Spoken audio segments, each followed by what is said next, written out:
মুন্সিগঞ্জে এক ভয়ঙ্কর অভিজ্ঞতার মুখোমুখি হয়েছেন একটি বাসের যাত্রীরা।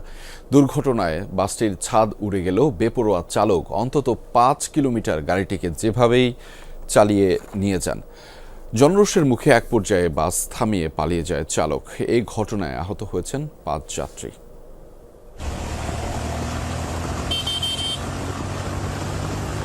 দুর্ঘটনায় বিচ্ছিন্ন হয়ে গেছে বাসের ছাদ। প্রাণ বাঁচাতে চিৎকার করছেন যাত্রীরা, তবুও দ্রুত গতিতে বাস চালিয়ে যাচ্ছেন চালক। এ যেন হুবহু সিনেমার দৃশ্য।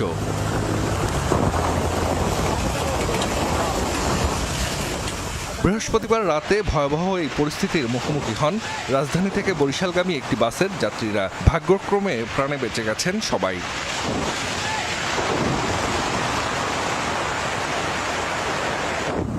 বরিশাল এক্সপ্রেস নামের বাসটি বৃহস্পতিবার রাত 8:30টার দিকে রাজধানীর সায়দাবাদ থেকে বরিশালের উদ্দেশ্যে রওনা হয়। গাড়ি ভর্তি যাত্রী ছিল।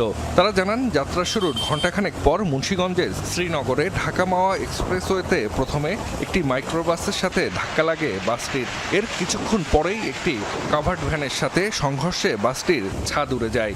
তারপরও না থামিয়ে দ্রুতগতিতে গাড়ি চালাতে থাকে চালক। অন্তত ৫ কিলোমিটার এভাবেই যাওয়ার পর গতি কিছুটা কমে এলে যাত্রী ও স্থানীয়দের প্রতিরোধের মুখে বাস থামিয়ে পালিয়ে যায় চালক।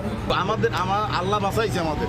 ও লামাই না নিলে মনে হয় ওই টোলগার ভাঙ্গা আমাকে শেষ করবে। খবর পেয়ে ঘটনাস্থলে যায় ফায়ার সার্ভিস।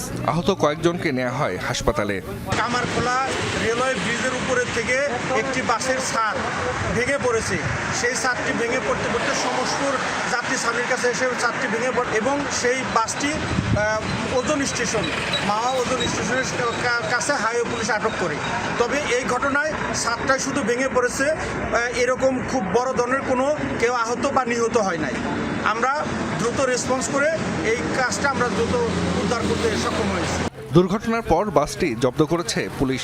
চালককে ধরতে অভিযান চলছে বলে জানিয়েছেন কর্মকর্তারা। জাহিদ হাসান, যমুনা নিউজ।